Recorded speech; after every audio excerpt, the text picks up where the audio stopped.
मधु, हाँ। उठाओ नेहा। अरे अभी तो हंगामा करके सोई है। जितना बोला उतना करो, समय निकलता जा रहा है। उठाओ इसे। अरे पर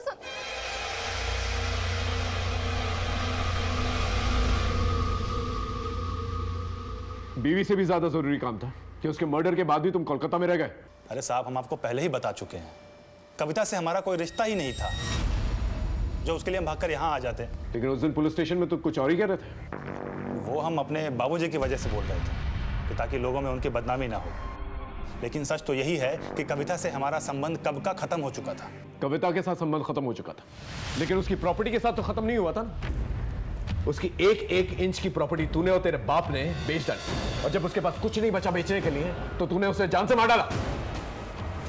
देखिए सर, इस एंगल में आप ना ही पढ़े तो बेहतर है। हमें मत पता किस एंगल में जाना है और किस एंगल में नहीं, समझा? मिस्टर विजय, तुम्हारी पत्नी कविता की मौत के बाद तो फायदा तुम्हें पहुंचेगा ना। इस घर में तुम लोग रहते हो, अब वो तुम्हारे नाम हो जाएगा, पति जो हो तुम उसके। देखिए साहब, किसका फायदा होगा किसका नुकसान होगा ये पता करना आप लोगों का काम है।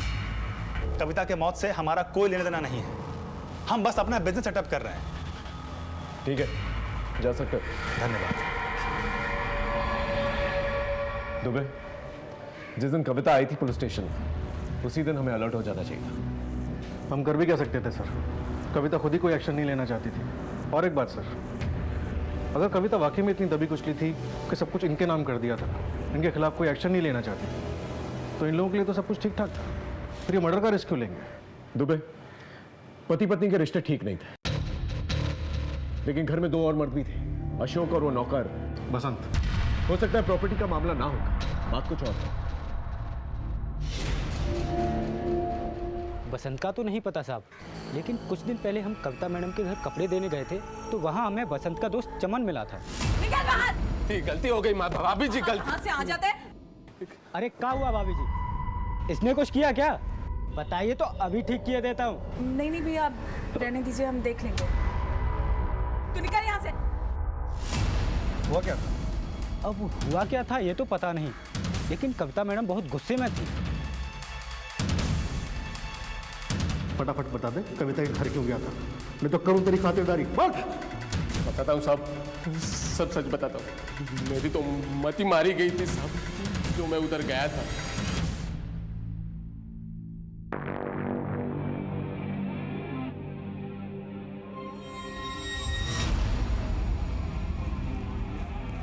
तुम यहाँ कैसे है?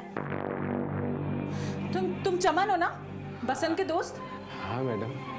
तुम बेडरूम में क्या कर रहे हो? बेडरूम में ही तो आना था ना मैडम, हमने सोचा बसंत तो रोज आता है, आज हम चले आए। देखो ना मैडम, हम बसंत से कितने खूबसूरत दिखते हैं, आप उसके साथ कर सकती हैं, हमारे साथ क्यों नहीं कर सकती मैडम? हमें भी तो मौका दीजिए ना। बाहर निकल। मत कीजिए मैडम। बाहर निकल। कविता और बसंत के संबंध, ये बात तुझे बसंत ने बताई थी? हाँ साहब, उसी ने बताई थी मुझे। ये बात का तूने यकीन कर लिया कि वो सच बोल रहा है? वो सच ही बोल रहा था साहब, कि उसने मुझे एक वीडियो दिया था अपना और वो मैडम का।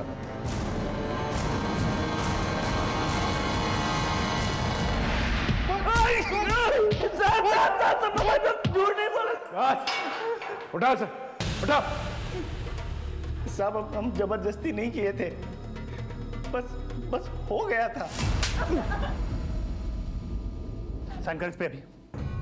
हमने कहा ना हम नहीं करेंगे, चाहे आप हमारी जान के रहे लो। चुपचाप साइन कर दो, नहीं तो सच में जान ले लेंगे तुम्हारी हम।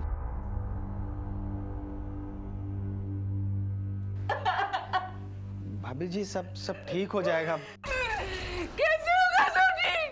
हम समझाएंगे भैया को, सब सही हो जाएगा। कुछ ठीक नहीं होगा।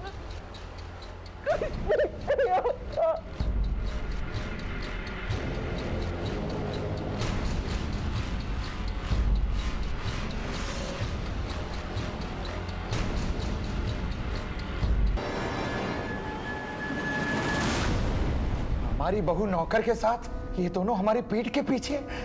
आपके घर के अंदर ये सब कुछ चलता रहा और आप लोगों को पता तक नहीं चला, क्यों मिस्टर विजय? हम आपसे पहले भी कह चुके हैं, कविता से हमारा कोई संबंध नहीं। अब हमारे पीठ पीछे वो क्या करती है, किससे मिलती है, इससे हमें कुछ फर्क नहीं पड़ता है। लेकिन लोगों को तो फर्क पड़ता है मिस्टर विजय। अगर लोगों को पता चल जाता आपकी बीवी और नौकर के बीच में क्या संबंध है, क्या इज्जत रह जाती है आप लोगों की सोसाइटी में? इज्जत किस बात की इज्जत? अरे हमारी इज्जत बची कहाँ? उसकी तो हमारी बहू ने धज्जियां उड़ा दी। इसीलिए आप लोगों ने उसे उड़ा दिया। ये क्या कह रहे हैं आप? हमें नहीं पता उसने ऐसा कुछ किया। अगर पता चलता तो हम खानदान की इज्जत की खातिर मार देते। कविता के मर्डर केस में कुछ अजीब बातें सामने आई। विजय का कविता के साथ बुरा बर्ताव करना ये एक दस्तक थी, और इसी बुरे बर्ताव की वजह से कविता ने गलती की। लेकिन क्या इस गलती की वजह से कविता का मर्डर हुआ या वजह कुछ और थी? अभी हम सिरों को टटोल ही रहे थे कि अचानक से एक पेच पड़ गया।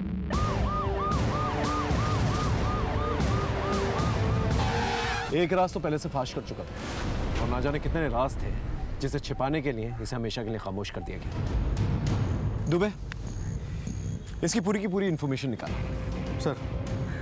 सर ये बसंत कविता के गांव में उसके साथ अक्सर आया जाया करता था। कहीं ऐसा तो नहीं कि कविता के चाचा वीरेंद्र ने इसका इस्तेमाल किया और फिर इसे ठिकाने लगा दिया? वैसे एक काम विजय और अशोक भी कर सकते हैं, लेकिन इस वीरेंद्र से पूछताछ करो। और इसके दोस्त, क्या नाम है उसका? चवन। उसे बुला के ले। पहले कविता के ऊपर हाथ डाला तो कविता का मर्डर हो गया, फिर कविता और बसंत के रिश्ते के बारे में जब राज फाश किया तो बसंत का मर्डर हो गया। बसंत से झगड़ा हुआ था ना तेरा, हाँ, इस बात को लेकर, तभी उसका मर्डर कर दिया तूने। नहीं साहब, मुझे कुछ मालूम नहीं, ये मुझे नहीं पता साहब। चल मान लिया तूने मर्डर नहीं किया, लेकिन तुझे तो पता ही होगा मर्डर किसने किया है। मुझे कैसे मालूम होगा साहब? मुझे नहीं मालूम साहब। क्यों नहीं मालूम होगा? राजदार था ना तो उसका। कविता और बसंत के रिश्ते के बारे में सिर्फ तुझे पता था, और वीडियो भी तूने ही देखा था। बसंत की लाइफ में क्या चल रहा है कुछ तो बताया होगा उसने तुझे। कुछ नहीं बताया उसने। हाँ साहब, एक बात तो पता है मुझे। अब आपके पते की है ये तो मुझे पता नहीं, लेकिन हम बस्ती के सारे नौकर ना दोपहर को क्रिकेट खेलते हैं साहब, तो बसंत भी आता था उधर। लेकिन पिछले 1 महीने से ना वो साहब नहीं आ रहा था। मैंने पूछा उससे तो उसने बताया कि वो एक नई गर्लफ्रेंड मिल गई है साहब उसे। तो उससे मिलने ना वो मेहराम नगर जाता है साहब, इतना ही पता है। दुबे, इस बसंत की नई गर्लफ्रेंड के बारे में पता करो। हो सकता है इस गर्लफ्रेंड के नाम पर ये कविता की मर्डर और लूट की प्लानिंग मेहराम नगर में ही कर रहा हो। सर ये भी तो पॉसिबिलिटी है कि बसंत और कविता के मर्डर से एक दूसरे से जुड़े हुए ही ना हो। विजय और अशोक की इज्जत खराब की थी, कहीं मर्डर उस वजह से तो नहीं हुआ? हो सकता है। इस बसंत के कॉल रिकॉर्ड चेक करो, देखो ये मेहराम नगर में किस मोहल्ले में जाता था। अगर उसकी गर्लफ्रेंड मिल गई ना तो सब कुछ क्लियर हो जाएगा। सर और हाँ, कविता के चोरी हुए गहनों के बारे में कुछ पता चला? फिलहाल तो नहीं सर, पर हमारे लोग अलर्ट पर हैं।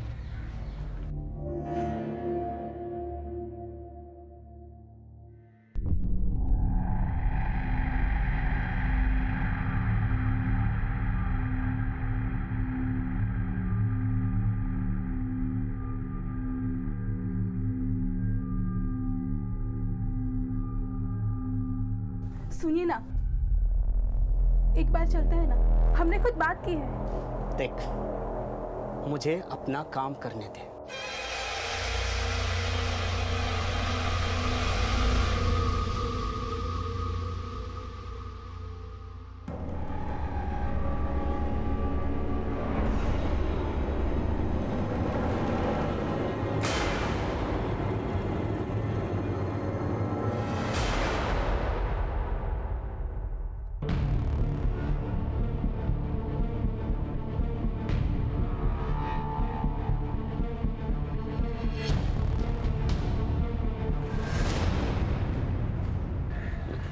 सर हाँ दुबे, सबके कॉल रिकॉर्ड स्कैन करा था, तभी बसंत के घर के पास वाले मोबाइल टावर के रिकॉर्ड से एक इंटरेस्टिंग बात पता चली। बसंत की मर्डर वाली रात 10 से 12 के बीच ये आदमी वहां मौजूद था।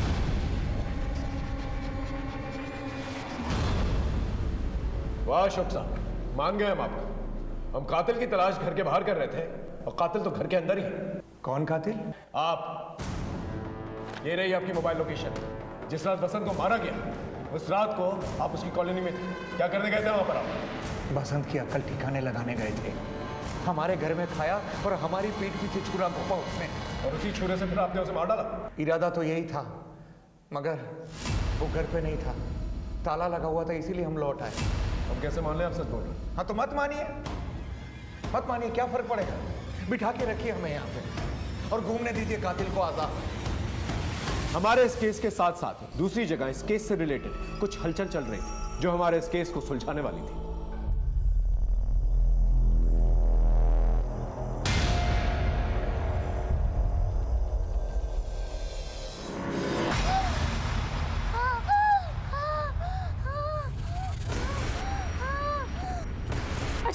उठिए ना नेहा, उठिए तो।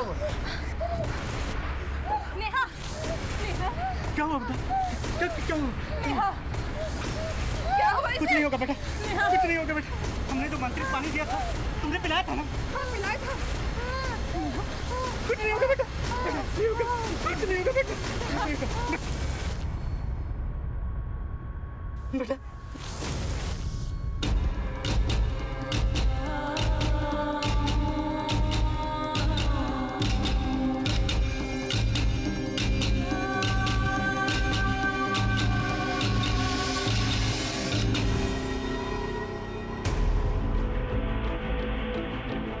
इसे देखा नहीं? हाँ साहब, ये बसंत रोज रोज आता था, 4-6 घंटों तक रहता था साहब।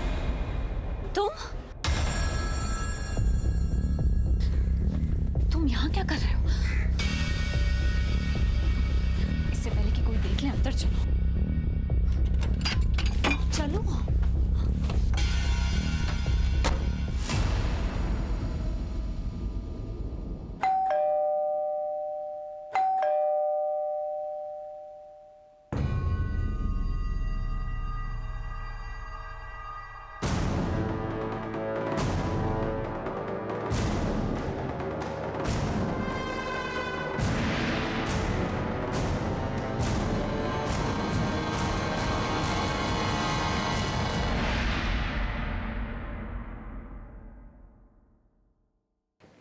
हाँ तो मिस्टर विजय, ये बताइए आप बसंत की गर्लफ्रेंड के साथ उस घर में क्या कर रहे थे? क्या? किसकी गर्लफ्रेंड? अच्छा, आपको नहीं मालूम? बसंत आपका नौकर इन्हीं से तो मिलने जाता था इनके घर। क्या बात है मैडम, आपने विजय जी को बताया नहीं बसंत के बारे में? हाँ मिस्टर विजय, अब बताइए ये कौन सा एंगल है, या आप बताएंगी? बोलिए। हाँ सर, बसंत मुझसे मिलने आता था, लेकिन मैं उसकी गर्लफ्रेंड नहीं थी सर। लखनऊ आने से पहले दिल्ली में मेरा एक बॉयफ्रेंड था, आदिल। आदिल के पास मेरे कुछ पर्सनल वीडियोस थे सर।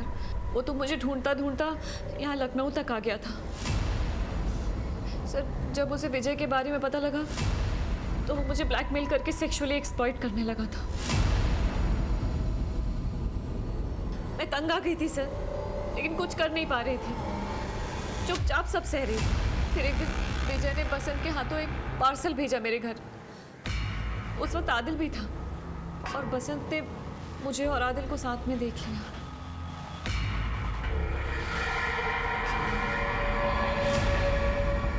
सर, बसंत को मेरे और विजय के रिश्ते के बारे में पता था और अब तो वो आदिल के बारे में भी जान गया था, इसलिए उसने भी मेरे साथ।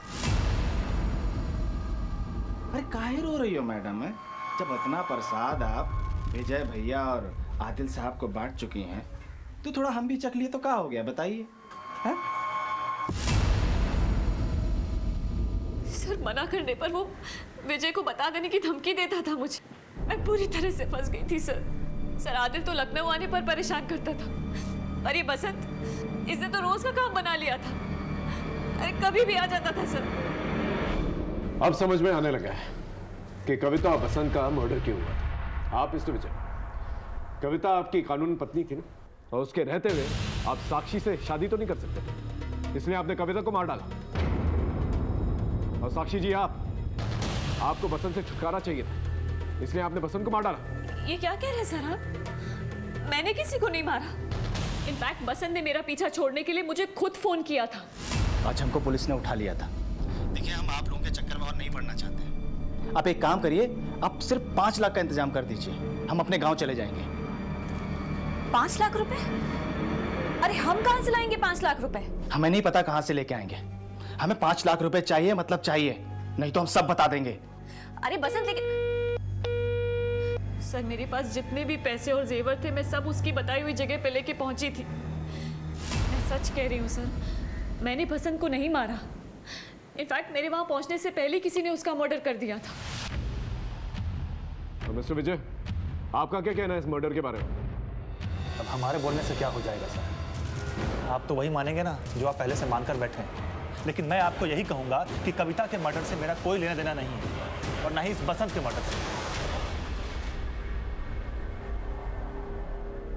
ठीक है, आप लोग जा सकते हैं, लेकिन शहर छोड़ के कोई नहीं जाएगा, ना ही कोलकाता और ना ही दिल्ली, समझा आप लोग?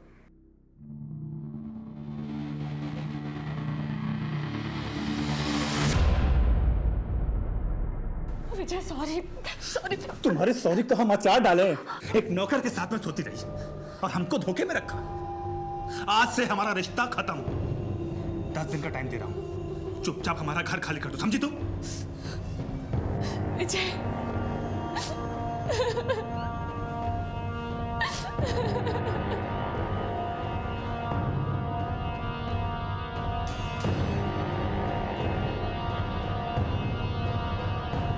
माधव, अब रोना बंद भी करो।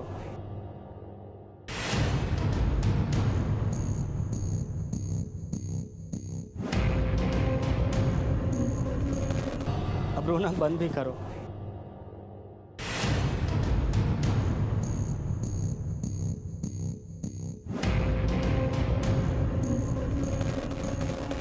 मैं आता हूँ थोड़ी देर में।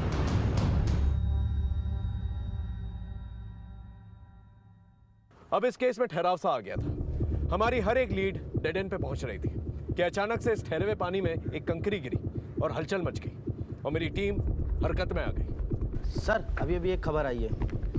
क्या खबर? कविता के जो गहने चोरी हुए थे उनकी एक डील हुई है कृष्णापुर मार्केट में, और सर बेचने वाले की पहचान भी हो गई है।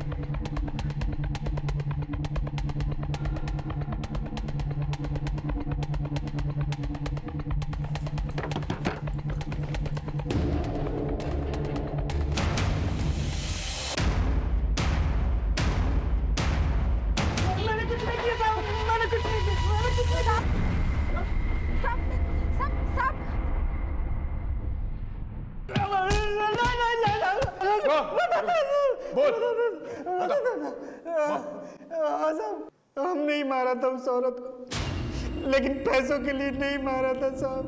हम अपनी बेटी को बचाने के लिए मारा था साहब, उसे ठीक करने के लिए मारा था। किसी की जान लेकर तेरी बेटी कैसे ठीक हो जाती? साहब हमको एक बाबा मिला था साहब। बच्चा, तुम्हारे भाग्य में सिर्फ एक ही संतान है और उसके भी प्राण संकट में है। मेरे पास एक उपाय है, क्या कर पाएगा? जरूर करूंगा बाबा जी। अगर अपनी संतान की रक्षा करना चाहते हो तो तुम्हें एक नर बलि देनी होगी। तुम्हें एक ऐसी स्त्री की बलि देनी होगी जिसके दाहिने गाल पर तिल।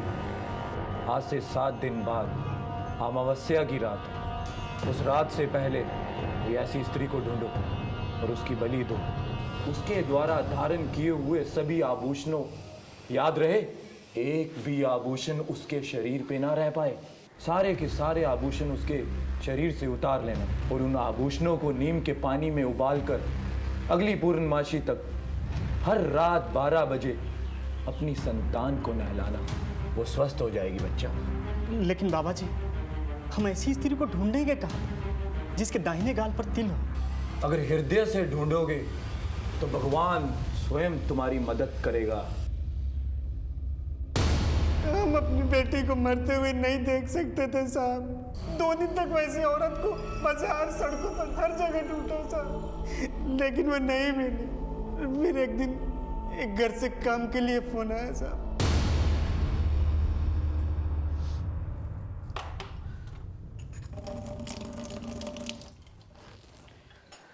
हो गया मैडम। कितने पैसे हुए? 200 मैडम।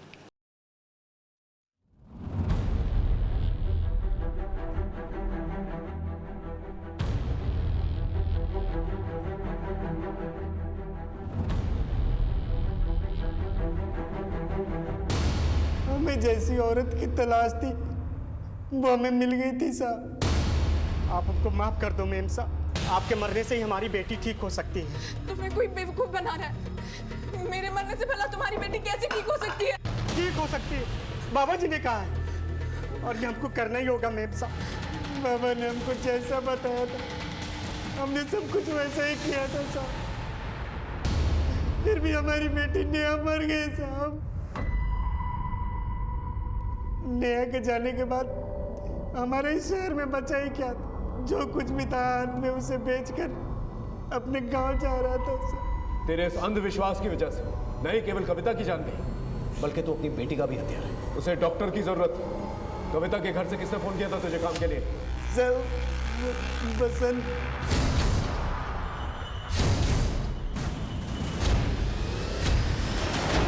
तुम्हारे पति ने अपनी सनक में किसी की हत्या कर दी और तुम उसके इस पागलपन में उसका साथ देती रही। हाँ? बहुत गरीब लोग हैं साहब, काम ही नहीं था उनके पास। मैं भी नेहा की वजह से एक ही घर में झाड़ू पोछा करती थी। क्या करे, इलाज के लिए पैसे ही नहीं थे। जो वो कहते गए साहब मैं वो करती गई। लगा कि नेहा ठीक हो जाएगी, पर नहीं साहब, नेहा ठीक नहीं हुई। कहाँ काम करती हो तुम? मेहराम नगर में। हमारे हाथ में एक सिरा आ गया था, लेकिन हम कोई भी गलती करके मुजरिम को चौंकाना नहीं चाहते थे। सरवन जिस जगह बाबा से मिला था उस जगह की सीसीटीवी फुटेज मेरी टीम ने खोज निकाली थी।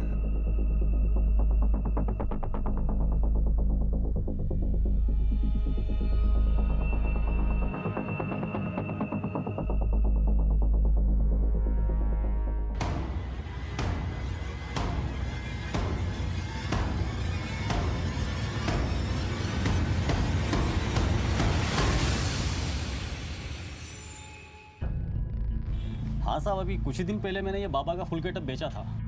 किसको बेचा था? सर सीसीटीवी है सर, आप चाहें तो देख सकते हैं। ये देखिए सर।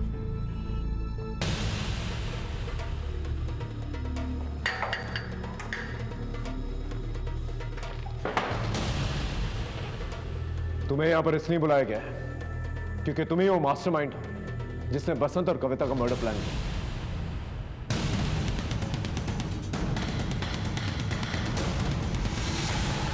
सर, आप ऐसे कैसे मेरे पे इल्जाम लगा सकते हैं?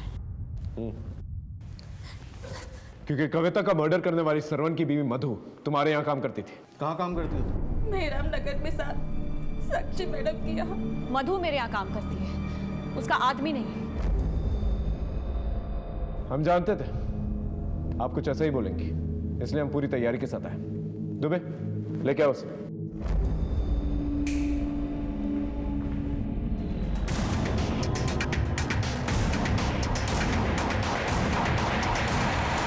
पहचाना इसे? तुम तक पहुंचने के लिए पहले हमने तुम्हारे आशिक को दबोचा। बोल। सर, मैं साक्षी का रेप क्यों करूंगा? मैं तो उसका कस्टमर था, पैसे देता था। सर, साक्षी मेरी अय्याशियों के बारे में मेरी बीवी को बताने की धमकी दे रही थी और मेरा पीछा छोड़ने के लिए मुझे बाबा बनके शरवण को फंसाने के लिए कहा। मगर जब कविता के मर्डर की पुलिस ने जांच शुरू की, मुझे लगा कि मैं फालतू में लपेटे में आ जाऊंगा, इसलिए वहां से भाग गया सर। और ये रहा तुम्हारा तीसरा सबूत। लैपटॉप लेके आओ। ये देखो,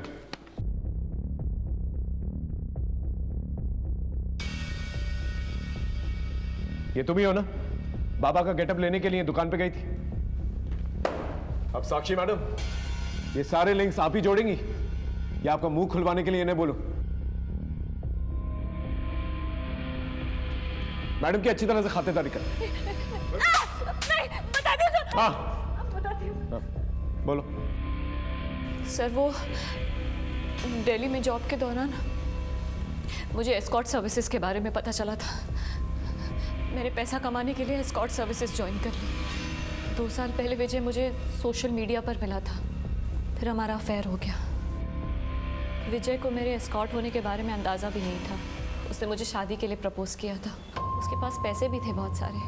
मुझे लगा लाइफ में सेटल होने का अच्छा मौका है, इसलिए उसके साथ लखनऊ आ गई।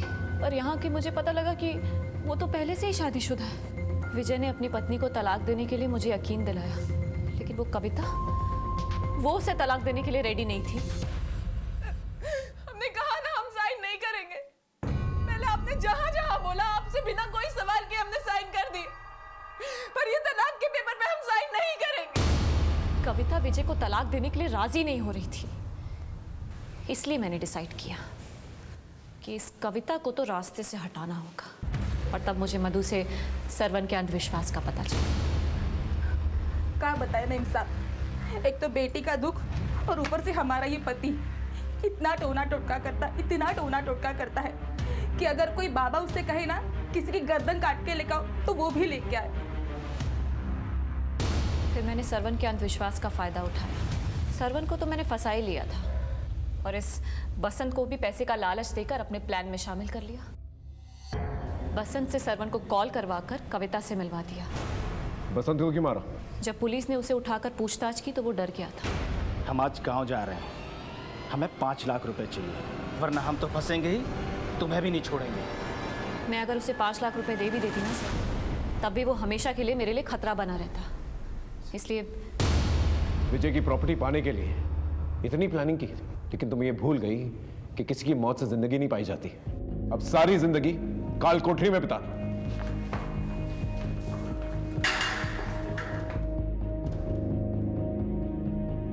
दुख हो या खुशी, बांटने पर जब अपने लोग आगे बढ़ते हैं तो बड़ी तसल्ली होती है, लेकिन जब यही अपने स्वभाव बदल देते हैं तो इंसान सबके साथ रहने के बावजूद अकेला पड़ जाता है, हंसने रोने के लिए कंधा तलाशने लगता है। और यही हुआ था कविता के साथ। कविता का पति विजय और उसके ससुर के अंदर छिपी लालच एक बहुत बड़ी दस्तक थी। यह रिश्ता महज दौलत पर टिका हुआ था। विजय की जिंदगी में साक्षी जैसी लड़की का सोशल मीडिया से आना और उसका इतनी आसानी से शादी के लिए हाँ कह देना, यह एक बहुत बड़ी दस्तक थी। उस ढोंगी बाबा का सरवन को मर्डर के लिए उकसाना सबसे बड़ी दस्तक थी, और इस अंधविश्वास की वजह से किसी की जान तक चली गई। जब रिश्तों की घुटन जानलेवा हो जाती है तो ये एक बड़ी दस्तक होती है कि आगे चल के कभी भी कुछ भी हो सकता है। अपने और अपनों की रिश्तों की कदर कीजिए, इससे पहले कोई बाहर वाला आके इसका फायदा उठाए। फिर मिलेंगे एक नए केस के साथ, तब तक देखते रहिए क्राइम पेट्रोल दस्तक। मकसद बताना नहीं, बचाना है।